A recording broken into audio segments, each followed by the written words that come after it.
추수감사절에 우리는 육적인 양식을 거두는 것에서만 초점을 맞추고 감사하는 모습이 많았습니다. 우리는 이것을 뛰어넘어서 영적인 추수, 영적인 양식, 우리가 이것을 거두고 열매를 맺는 삶이 되어야 된다는 사실을 다시 한번 더 깊게 생각할 필요가 있다. 육적인 양식을 뛰어넘어서 영적인 양식을 추수하는 추수의 열매가 맺는 삶, 이것이 되어야 되겠다. 그러므로 우리는 영적인 양식으로 사는 삶이 되어야 될 뿐만 아니라 영혼을 추수하는 삶에 초점을 맞추고, 그리고 예수님으로 열매 맺는, 이것이 진짜 열매, 예수님으로 열매 맺는 삶을 통해 하나님께 영광이 되고 또 우리에게는 복을 받아 누리는 그런 신앙과 삶, 추수감사절의 의미를 갖는 신앙이 될 수 있기를 주의 이름으로 축원합니다. 오늘 세 가지를 나눠 보겠습니다. 첫째로, 영적인 양식으로 사는 삶이 되어야 돼. 영적인 양식으로 사는 삶. 32절, 33절, 34절에 보면 이르시되 내게는 너희가 알지 못하는 먹을 양식이 있느니라. 제자들이 서로 말하되 누가 잡수실 것을 갖다 드렸는가 하니 예수께서 이르시되 나의 양식은 나를 보내신 이의 뜻을 행하며 그의 일을 온전히 이루는 이것이니라. 자, 제자들이 동네에 가가지고 양식을 구해왔어. 그리고 그 양식을 예수님과 함께 먹기 위해서 예수님을 오시라고 하죠. 그랬더니 예수님께서 뭐라 말씀하셔요?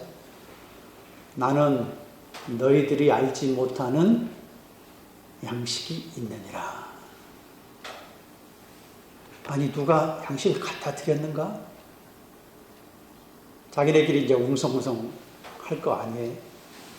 아니, 누가 갖다 드렸지?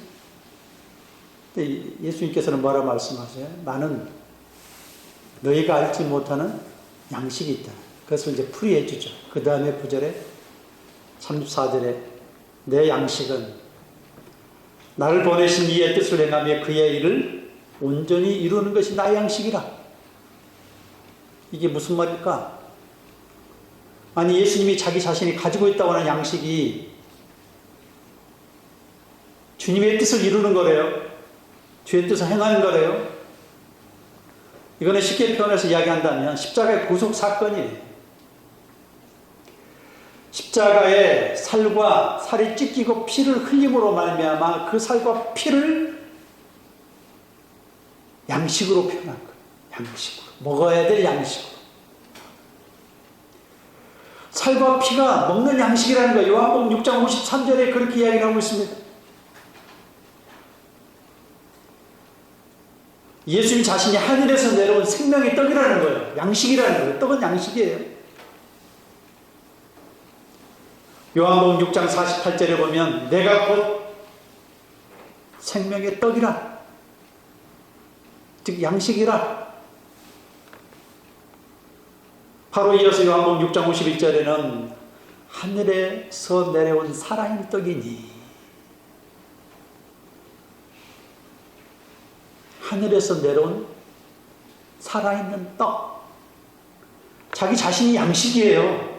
자기 자신이 영적인 만나라 이 말이에요. 그러다 양식인데 그가 십자가의 사건을 통해서 살과 피를 찢기시고 피 흘림으로 말미암아 그것이 양식이 되어서 우리는 그의 살과 피를 먹어야 된다는 사실, 그게 양식이라. 여러분, 우리가 잘 알고 있는 것처럼 출애굽기 16장에 보면, 자, 이스라엘 백성들이 출애굽을 해가지고 한 2달이 되니 양식이 다 떨어졌어. 애굽에서 가져온 모든 양식들이 다 떨어져 가니 이제 불안하죠. 그러니까 또 하나님을 원망을 하죠. 그러니까 하나님께서 그들에게 양식을 주시겠다고 말씀하시면서 아침이 되면 여호와의 영광을 보리니, 여호와의 영광을 본대요. 작고 세미하고 둥근 것 같은 것이 있는데 가서 보니까 이게 뭐지? 사람들이 궁금한 거 아니에요. 그게 만후아예요. 만나. 예? What is it? 저게 뭐냐? 그게 뭐냐? 이 말이야. 저게 뭐냐? 그러면 그거를 통해서 이렇게 쳐다보면서 방금 뭐라고 그랬어요? 여호와의 영광을 보리니 이야기했잖아요. 하나님께서. 그게 영광이라는 말이에요. 영광. 여호와의 영광이라는 거예요. 그 만나가 하늘에서 내려온 하나님의 영광이라는 거예요. 하늘에서 내려온 하나님의 영광. 그게 예수님이라는 거예요. 그래서 요한복음 6장에 오병이의 기적을 통해서 쭉 이야기를 하면서, 자, 오병이의 기적 하나의 표적이라고 했잖아요. 이걸 뭔가를 가리키는 거라고 했죠. 표적은 사인이라고 했어요. 사인. 오트라고 하는 것이 사실은 뭔가를 가리키는데, 그 오트라는 그 단어 자체의 의미의 상징성은 뭘 가지고 있느냐면 십자가에 달리신 예수 그리스도를 의미하는 거예요.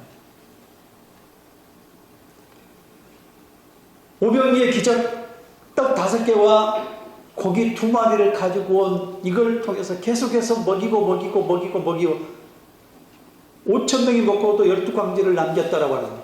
그러면서 거기서 계속해서 이야기하는 게 뭐냐면 나는 하늘에서 내려온 떡이라 연관지어서 이야기를 하는 거예요. 계속 요한복음 6장에. 요한복음 6장 58절을 보면요. 뒤에 이제 52절, 3절, 4절, 5절 쭉 잠깐만 보겠습니다. 이게 너무 중요하고 우리에게 와닿을 수 있는 말씀이 되죠. 요한복음 6장 52절부터 한번 제가 보겠습니다. 그러므로 유대인들이 서로 다투어 이르되 이 사람이 어찌 능히 자기 살을 우리에게 주어 먹게 하겠느냐? 예수께서 이르시되 내가 진실로 진실로 너희에게 이르노니 인자의 살을 먹지 아니하고 인자의 피를 마시지 아니하면 너희 속에 생명이 없느니라. 내 살을 먹고 내 피를 마시는 자는 영생을 가졌고 마지막 날에 내가 그를 다시 살리리라. 내 살은 참된 양식이래요. 내 피는 참된 음료수래요. 내 살을 먹고 내 피를 마시는 자는 내 안에 거하고 나도 그 안에 거하나니 살아계신 아버지께서 나를 보내시면 내가 아버지로 말미암아 사는 것처럼 나를 먹는 그 사람도 나로 말미암아 살리라. 이것은 하늘에서 내려온 떡이라는 거예요. 살과 피가 하늘에서 내려온 떡이, 예수님이 하늘에서 내려온 떡이 살아있는 떡. 조상들이 먹고도 죽은 것 같지 아니하며 그 만나와 다르다. 만나는 뭔가를 가르쳐야 되니까 이 떡을 먹는 자는 영원히 살리라. 다시 저 위로 넘어가면 48절에 보면 내가 곧 생명의 떡이니라. 51절에 나는 하늘에서 내려온 살아있는 떡이라. 이 떡을 먹으면 영생하리라. 여러분, 예수님이 떡이 있어요. 떡. 양식이 있어요. 양식. 먹어야 될 양식. 그러면 이 말은 우리가 영적인 양식으로 산다는 것은 누구로 사는 삶이에요? 예수님과 살과 피를 먹고 사는 삶이에요. 우리 안에 생명이 속에 들어오는 거예요. 네. 그러면 우리는 오늘 본문의 요한복음 6장에 우리가 식인종이냐? 우리가 어떻게 저를 살을 먹을 수 있느냐? 살과 피는 어떻게 먹어요? 믿음으로 먹는 거예요. 믿음으로 먹는 게 뭐예요? 말씀으로 먹는 거예요. 예수님의 살과 피는요, 믿음으로 먹는 거예요. 다시 말씀드리면 살로, 말씀으로 먹는다 이 말이에요. 베들레헴에 살고 있던 나오미가 자기 남편과 더불어 2 자녀를 데리고 모압으로 갔는데 왜 가게 됐느냐? 양식이 떨어졌기 때문에. 이 루시아 시대는요, 룻기 1장을 보면 1장 1절부터 뭐라고 하냐면 사사시대, 왕이 없던 사사대의 특징이 뭐예요? 왕이 없는 시대예요. 자기 마음대로 사는 시대. 그럼 그들의 삶 속에는요, 하나님 예수님이 없어서 예수님으로 사는 삶이 아니라 자기 마음대로 사는 삶이기 때문에 예수님을 양식 삼아서 예수님으로부터 힘을 공급해서 하나님으로부터 사는 그러한 삶이 아닌 자기 힘과 지혜와 능력으로 살아가는 그러한 삶의 시대, 사사시대에 말이에요. 사사시대에 이 룻기가 나오는 거예요. 그런데 베들레헴에 양식이 떨어졌다는 거예요. 베들레헴은 베틀레헴이 뭐예요? 베이트레헴 단어 합성어거든요. 베들레헴이 베이트 집, 레헴 떡이에요. 떡집. 그게 예수님이 태어난 곳이 어디야? 말구의 떡집에서 말구의 밥으로 태어났잖아요. 떡으로. 우리의 양식으로 태어났잖아요. 세상에 우리의 양식으로 주시기 위해서 예수님은 베들레헴의 말구에 태어나셔서 떡집에서 말의 양식으로 우리의 양식으로 태어나셨다. 우리 주시기 위해서. 근데 베들레헴에 양식이 떨어졌으니 어떻게 돼요? 모압으로 가서 남편을 잃고 두 자녀를 잃고 두 며느리만 데리고 이제 거기에 가가지고 또 잡으러 얻었으니까 며느리를 데리고 다시 돌아오는 길에 오르반은 다시 세상의 양식을 먹기 위해서 그냥 가버렸고 룻은 영적인 양식을 취하기 위해서 돌아오는 길이라 이 말이에요. 하나님이요 베들레헴에 다시 양식을 주셨다고 하는 소리를 들었더라. 그래서 돌아와요. 베들레헴으로 양식으로 먹고 살아야 되니까 그 양식은 베들레헴은 어떤 영적인 의미가 있다고? 예수님이에요. 예수님. 찾아왔어요.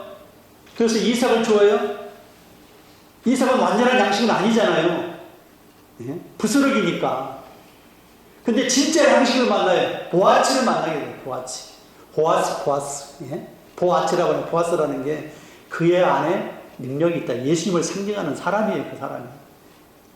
그 안에서 안식을 얻어야 되지 않겠냐 이야기하잖아요. 그 어머니 나오미가 룻에게 너는 그냥 너의 고향으로 돌아가서 그냥 살아라 그랬더니 아닙니다. 나는 어머님의 하나님이 나의 하나님이 되고 어머니 죽는 곳에서 나를 죽겠다고 해서 따라가면서 그 믿음을 따라서 가가지고 결국은 이삭을 얻고자 하는데 그 이삭을 죽다가 결국은 하나님이 우연히 그 밭에 가는데 그 우연이가 아니라 하나님이 그 길을 인도하신 거예요. 참 양식을 발견해서 그 안에서 양식을 영원토록 먹고 살 수 있는 그 안식 안으로 예수님 안으로 들어갈 수 있도록 해주셨다 이 말이에요.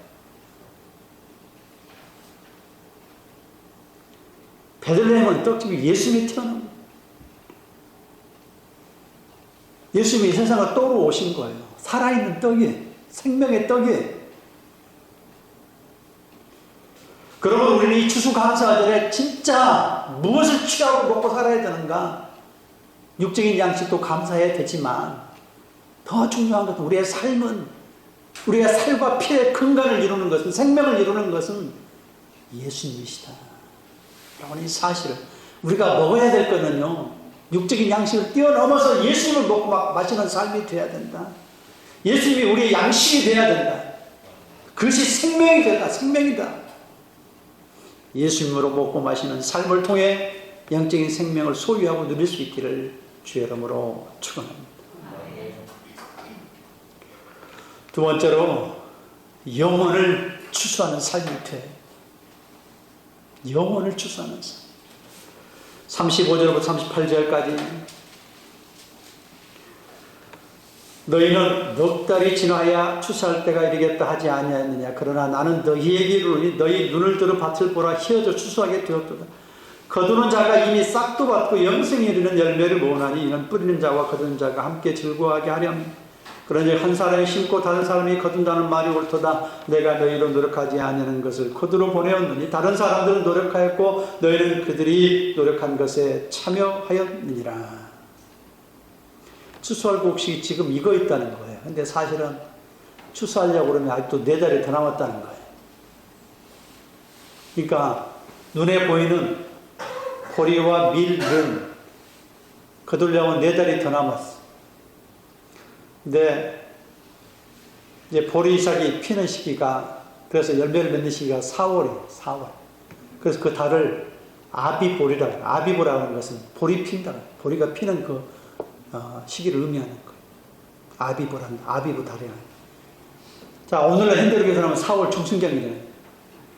그때 이제 초실절에 첫 열매를 갖다 하나님 앞에 드리는데 보리를 이제 먼저 심고 밀을 보통 1달에서 2달 사이 어간에 더 늦게 뿌려요.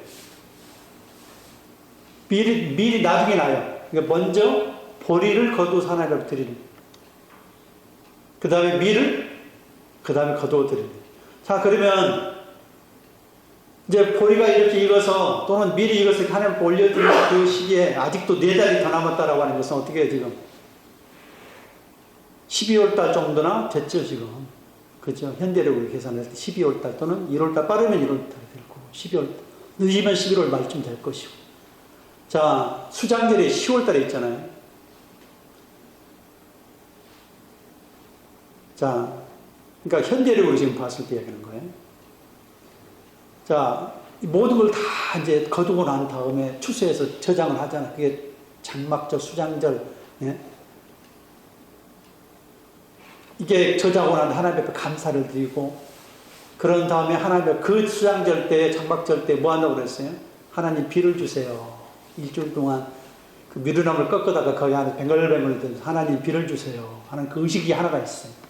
하나님 비를 주세요. 그럼 이른비가 그 기도의 응답으로 하나님께서 이른비를 탁 주시고 나면 땅이 쫙 적셔져요. 그러는데 거기다 씨를 뿌려요. 그러면 밀은 조금 더 늦게 뿌리겠죠. 예? 한두 달 차로 이렇게 계속 뿌리겠죠. 그러면 지금 만약에 10월 중순경 또는 11월 달에 지금 씨를 뿌렸으면 12월 중 말이라고 그러면 한 2달 지났을 거 아니에요? 4달 전이니까 수사기 전에. 그러면 지금 보리 잎사귀가 파릇파릇 올라왔을 거라. 한 2달 지났으니까, 한두 달.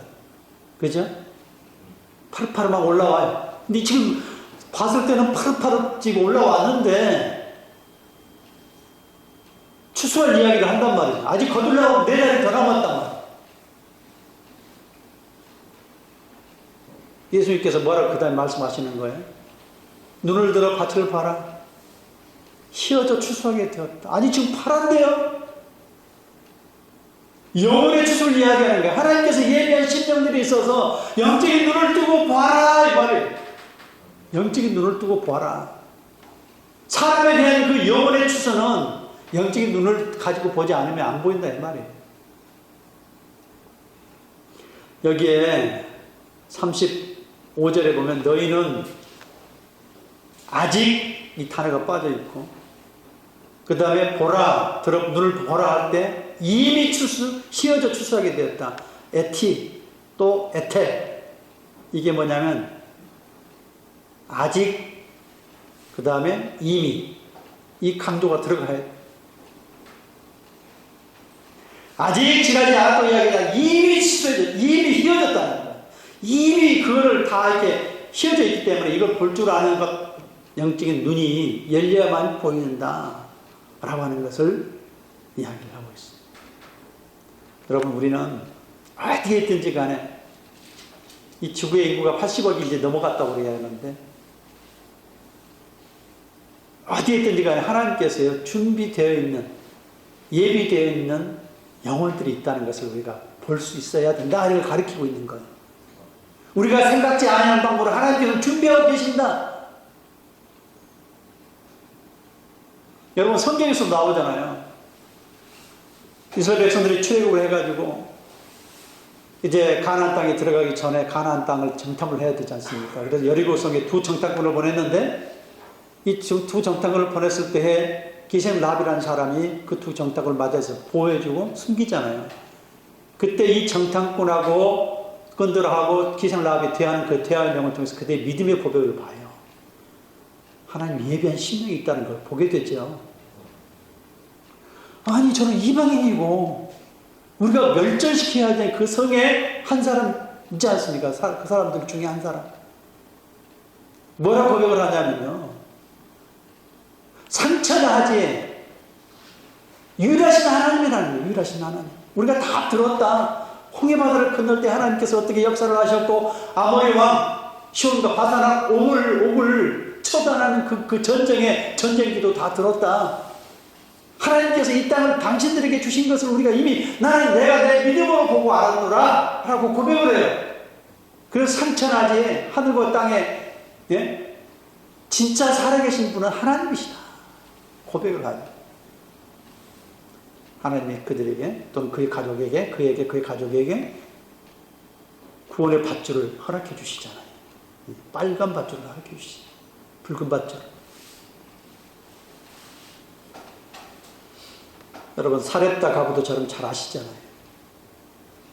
아방 때 시대 때 이스라엘이 3년 6개월 동안 비가 오지 않아가지고 다들 고통 가운데 있어요. 그 가운데서 과부나 고아들이 가장 힘든 그런 시기를 겪고 있을 때 이스라엘 백성들이 하나님의 말씀에 대해서 거부하고 있어요. 그러니까 하나님께서 엘리야 선지자를 누구한테 보내? 시돈의 사렙더 과부한테 보내. 이방 여인에. 그 여인이 준비되어 있는 걸 보여주잖아요. 처음에 가가지고 양식도 없고 물도 없고 있는 상태인데 물 조금 가지고 나를 마시게 하라. 그리고 너의 그 떡을 만들어서 나한테 먼저 가져와서 먹고 그 다음에 나머지를 너희가 먹어라. 너와 너 자식이 먹어라. 그랬더니 지금 나한테 있는 거는 이 밀가루, 떡가루 한 움큼밖에 없다는 거예요. 그런 다음에 우리는 죽어야 되는 상황이라는 거예요. 그러니까 마음속에 불편함도 있을 것이고 이거 먹고 이제 죽어야 되는 그런 위기 상황 가운데 있었을 때 내가 먹고 죽어야지 마지막 죽더라도 내가 내 자식과 함께 먹고 죽어야지 먼저 당신을 공개한다는 것이 말이 되느냐 하지 않겠어요? 근데 엘리야가 다시 한번 이야기를 하죠. 내 말대로 해라. 순종해라. 그러면 통에 가루가 다하지 않을 것이고 다시 비가 올 때까지 가루가 끊이지 않을 것이고 그릇에 기름이 계속해서 부어질 것이다 라고 이야기를 하죠. 근데 그 말을 믿었다는 거예요. 문제는요, 순종했다는 거예요. 하나님이 예비한 심령이 따로 있다는 것을 우리에게 보여주고 있습니다. 하나님은요, 우리가 생각지 못한 모습으로 예비한 심령들을 하나님께서 준비시켜 놓고 있습니다. 그래서 마태복음 10장 11절에 이렇게 이야기를 하지 않습니까? 예수님이 제자들에게 둘씩 짝지어 보내면서 너희가 어느 마을에 들어가든지 너희가 거주할 그 집을 찾아서 들어갈 때 합당한 자를 찾아서 평안을 빌라. 합당한 자가 악시오스예요. 이게 구약 히브리의 단어는 하군이 하군은 갈라의 성입니다. 이거는 계시하는 계시, 밝히다. 뭐냐면 쉽게 표현하면 이제 우리들이 이야기 좋게 표현한다면 그냥 반응하는 자. 복음을 전하고 내가 당신 집에 머물고 이 평안을 빈다는 그리스도의 복음의 평안이거든요. 받아들이는 사람에게 있어서의 그 복을 빌면 그 사람이 받을 준비가 되면 그에게 복이 그대로 흘러갈 것이 그렇지 않으면 다시 돌아오리라. 반응을 보라 이 말이에요. 반응. 믿는 사람의 복음의 평안의 발톱을 가지고 계속해서 복음을 들고 전도하다가 머물 수 있는 숙소에 들어갈 수 있는 그런 곳에 근데 만약에 그가 거부한다면 내쫓아버리죠. 예? 들어오는 곳조차 그냥 거부하면서 내쫓을 거 아니에요. 돌을 던지면서 저기 하든지. 그런데 거기에 합당한 자는 반응하는 거예요. 복음에 대해서 반응하는 자. 하나님이 오늘 심고 거두시는 것은 누가 하시느냐? 37절을 보세요. 한 사람이 심고 다른 사람이 거둔다. 근데 사실은 내가 거둘 때는요, 누군가 심었다는 소리고요. 근데 사실은 이 배후에 보면 하나님이 심고 하나님이 거두신다는 의미가 담겨져 있어요. 우리가 심고 우리가 거둔 것처럼 느껴지지만 심고 거두는 것은요, 사실은 하나님이시라는 거예요. 예수님이라는 거예요. 예수님이 사실 그걸 심고 거두시고 마음을 움직이셔서 내가 갔을 때 그 사람을 주신 것은 하나님이 심고 거두신다는 거예요. 그리고 그걸 거둘 때 기쁨이라고 해서 이루 말할 수가 없는데 사실 나도 기쁨을 느끼지만 그 기쁨은 주님의 기쁨이라는 거예요. 한 영혼이 주님 앞에 돌아올 때 그 기쁨이라고 하는 것은요, 99마리 그 이상이라는 말이에요. 똑같다 이 말이에요. 99마리를 놔두고 한 마리를 찾으러 갔을 때 그 한 마리는 99마리와 같아요. 예? 그래서 그 한 마리가 값어치가 우주를 가지고 바꿀 수 없을 만큼의 가치예요. 기쁨이라. 하나님 우리를 어떻게 생각하신가를 지금 볼 수 있어요. 여러분, 우리 각자 여러분들 모든 사람들이요. 하나님께서 어떻게 생각하시느냐 하면 우주보다 더 귀한 존재. 이 세상에 어떤 것으로도 바꿀 수 없는 그러한 존재. 하나님의 가치를 거기에 그렇게 매기고 있어요. 우리를.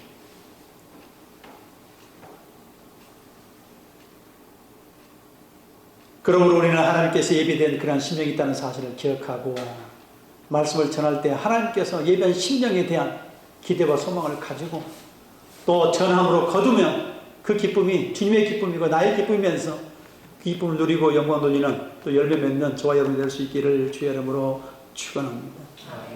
마지막으로 세 번째로 예수님으로 열매 맺는 삶이 되어야 돼. 39절에 42절까지 보면 여자의 말이 내가 행한 모든 것을 그가 내게 말했다 증언하므로 그 동네 중에 많은 사마리아인들이 예수를 믿은지라. 사마리아인들이 예수께 와서 자기들과 함께 유하시기를 청하니 가서 이틀을 유하시며 예수의 말씀으로 말미암아 믿는 자가 더욱 많아. 그 자에게 말하는데 이제 우리가 믿는 것은 내 말로 인함이 아니니 이는 우리가 친히 듣고 그가 참으로 세상의 구주인 줄 알미라 하였더라. 이 수가성 여인이 말씀을 전하니 증거하니 또는 증언하니 사람들이 믿게 되었죠. 그런데 그 믿음은 머릿속에 있는 믿음이었지 고백까지 가는 믿음이 아니었다라고 이야기를 하잖아요. 왜요?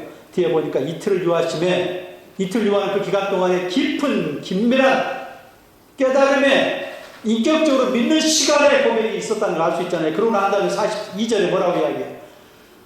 그는 우리가 친히 듣고 그가 세상의 구주인 걸 참으로 세상의 구주인 걸 알았다는 거예요. 여러분 아는 지식과 지식으로 아는 거 알아서 믿어지는 거하고 고백하는 신앙은 차원이 다릅니다. 얼마든지 우리는 예수님에 대해서 이야기할 수 있어요. 여러분 귀신도 예수님이 잘한다고 그랬잖아요. 너무나 잘 알아가지고 다 가르쳐 주잖아요. 마태복음 7장에는 주님의 능력도 행할 수 있고요. 선지자 노릇도 행할 수 있고요. 여러 많은 것들을 행할 수 있어요. 근데 고백하는 거하고 다릅니다. 고백하는 신자, 인격적인 고백의 신앙이라고 달라요. 이틀을 유효했다는 방점이 있어요. 이틀을 유효합니다. 예수님과의 인격적인 그 고백의 그 시간이, 대화가, 만남의 시간이 있어야 된다. 만남의 시간이. 여러분, 저나 여러분이 주님을 만난 시간, 개인적으로, 지금 인격적으로 만난 시간이 있습니까? 말씀을 통해서 만나셨습니까? 이 말이. 수가성에게 자기가 만났잖아요. 우물가에서. 그렇게 만나고 대화를 통해서 그 과정을 통해서 뭐라고 대답이 달라지잖아요. 이게. 처음에는 당신이요 하잖아요. 당신. 그러다가 랍비요. 우리 한글 개혁개정에는 주어로 되어 있는데 그 주어가 랍비입니다. 랍비. 랍비의 개념이 선생이에요. 선생. 그냥 선생. 선생이요. 그 다음에 선지자요. 그 다음에 메시아 고백. 이 이틀의 시간. 우리는 주님을 만나는 그 만나는 시간이 필요하다라고 하는 성경을 통해서 수없이 이야기를 해주고 있습니다. 우리는 떡을 먹고 배부를 까닭에 그 떡을 쫓아가는 그런 신앙이 아니라 주님을 붙잡고 주님을 만나는, 인격적으로 만나서 고백하는 그 신앙이 되어야 돼. 그래서 마음으로 믿어 입으로 신해서 분을 얻는, 입으로 신해서 고백이 들어가는 그 신앙의 단계까지 가야 된다라고 하는 것을 가르쳐주고 있습니다. 요한복음 1장에 41절 이하를 보면은 요한과 함께 두 제자가 섰다가 예수님을 볼 때 이 요한이 뭐라고 이야기하냐면 세상 죄를 지고 오거나 하나님의 어린 양을 보라 했더니 그 제자들이 예수님에게 가가지고 이야기를 하죠. 예수님께서 무엇하러 왔느냐, 어디에 계시노이까, 계십니까 그랬더니 와서 봐라, come and see, 와서 봐라, 네가 직접 보았거든. 그래서 주님과 함께 머물렀더니 10시가 되었더라. 그 10시의 의미가요, 오후 4시거든요. 6시간의 차가 있으니까 오늘 현대의 시간은 오후 4시 한참 있었다는 거예요. 예수님과의 대화를 통해서 인격적으로 만나는 그 시간을 통해서 그러고 난 다음에 뭐라고 해야, 그 중에 한 사람이, 두 사람 중에 한 사람이 안드레라는 거예요. 그 안드레라는 사람이 그리스도를 만났다고 하면서 시몬 베드로를 데려와요. 우리가 메시아를 만났어. 바로 이어서 뭐라고 또 나오느냐, 요한복음 1장이에요. 빌립이 나다나엘을 데려오잖아요. 나다나엘 주님을 딱 만나잖아요. 제가 올 때 예수님께서, 야, 저는 간사한 것이 없도다. 참 이스라엘 사람이라 하면서 그 다음에 이제 대화를 통해서 이야기하는 과정에 저가 무화과 나무 아래에 있는 것을 내가 보았노라. 무화과 나무 아래에 있다는 건 뭐예요? 잎사귀가 넓어가지고 그 안에 그늘이 되기 때문에 건조한 날씨는요, 햇빛은 아주 자결하지만 그 안으로 들어가면 시원해요. 그 안에서 이제 성경도 보고 묵상도 하고 기도도 하고 하는 그러한 곳이 무화과 나무. 그래서 이스라엘을 무화과 나무로도 표현을 해요. 참 이스라엘 사람이 묵상하고 경건한 사람이 대화를 통해서 주님을 만나고 그 만나는 과정을 통해서 그래서 뭐라고 고백을 하냐면요. 하나님의 아들이요 이스라엘의 참 임금이신 거예요.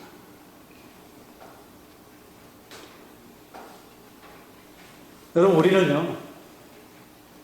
이 고백이 있다는 것은 예수님이 내 안에 들어오셨다는 것이고 예수님으로 열매 맺었다 이 말이에요. 여러분 머릿속에 있는 신앙은요. 내가 갖고 있는 그냥 지식이지 예수님이 내 속에 들어와서 열매를 맺고 내 속에 들어와 있는 것은 고백으로 나오게 되어 있어요. 그래서 제가 일부러 그걸 구별시키는 게 예수님으로 열매 맺는다는 것은 예수님을 소유했고 예수님이 내 안에 들어와 있으므로 말미암아 그 예수님으로 자동적으로 행하는 신앙으로 나가는 거예요. 그래서 오늘 예수님 우리 안에 들어와 있으면 그렇게 고백이 나오게 되어 있어요. 예? 그가 참으로 세상의 구주인 줄 알리라. 인격의 고백이 내 안에 예수님이 없으면 그런 고백이 안 나와요. 고린도후서 13장 5절에 보면은요. 너희가 예수님 안에 계신 줄 알지 못하면 버려온 자니라. 너희 자신을 믿음에 있는가 시험해 보라. 우리를 시험해 보래. 예수님이 내 안에 계신 것을 알지 못하면 버려온 자라는 거예요. 이는 입술에 고백이 안 나온다 이 말이에요. 내가 내 자신에 내 예수님이 없다고 생각이 되는 것은 이미 버림받은 자고 내 속에 고백이 안 나온다는 것은 인격적으로 못 만났다라고 하는 것을 우리에게 가르치는. 그래서 너 자신이 믿음이 있는가 시험해 보라. 그 시험의 고백은 뭐예요? 주님으로 고백하고 있느냐? 그것이 믿어지느냐? 예수님을 열매 맺지 않으면 속에 없으면요 소유되지 않으면요 결코 고백. 진짜 우리 추수감사 주일날에요. 진짜 이 절에 진짜 뭘로 열매를 맺어야 되느냐면 수많은 과일들의 열매들이 쫙 맺어져 있는데 사실은 그 모든 것들이 다요. 예수님이 주신 은혜로 말미암아 열매 맺는 것은 전부 다 예수님의 열매를 상징하는 것들이거든요. 나중에 성경을 깊이 연구하면 그게 전부 다 절기를 통해서요. 하나님께서 주신 게 성경 안에서도요. 남쪽에다가 불빛, 그다음에 북쪽에다 떡상을 하고 이게 다 절기와 관련되어 있어서 하나님께 비를 주신 것과 비를 주셔서 하나님께서 또 열매를 주신 게 다 연결이 되어 있어요.